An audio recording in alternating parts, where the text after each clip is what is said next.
Deputy speaker Raghuramakrishnaraju కీలక వ్యాఖ్యలు చేశారు. భీమవరం డీఎస్పీ జయసూర్య ఓ మంచి అధికారి అని, ఆయన గురించి పవన్ కు ఎవరేం చెప్పారో తనకు తెలియదని అన్నారు.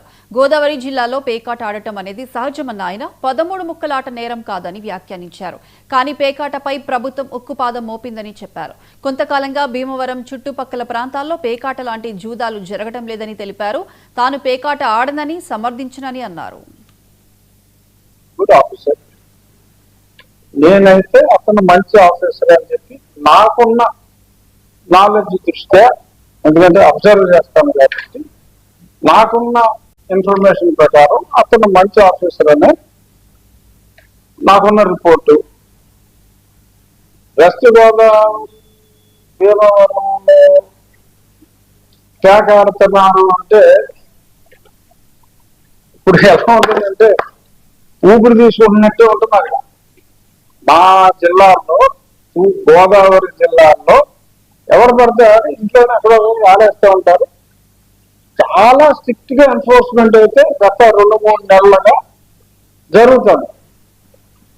అందుకనే ఏదో తుఫాన్ వస్తే తుఫాన్ షెల్టర్కి వెళ్ళినట్టు చాలా మంది గోవాకి, శ్రీలంకకి వెళ్ళిపోతున్నారు బీచ్కెళ్ళి.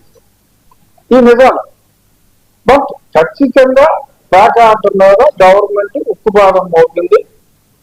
సో జోగం అనేది గత కొద్ది మాసాలుగా గవర్నమెంట్ ఉక్కుపాదం, పోలీస్ డిపార్ట్మెంట్ ఎస్పీ గారు ఉక్కుపాదం పెట్టిన తర్వాత భీమవరమే కాదు ఆ చుట్టుపక్కల ప్రాంతాలు, చుట్టుపక్కల జిల్లాలు ఎక్కడా కూడా ప్యాకాట్ అనేది జరగట్ల. భీమవరంలో కూడా ప్యాకాట్ అనేది జరగట్లేదు. ఆయన నిజాలు మాకు తెలియజేయండి అని చెప్పి ఎస్పీ గారిని అడిగినట్టుగా నేను వాళ్ళ పేపర్లో, అన్ని పేపర్లలో చూశాను. సో ఎస్పీ గారు రిపోర్ట్ ఇస్తారు.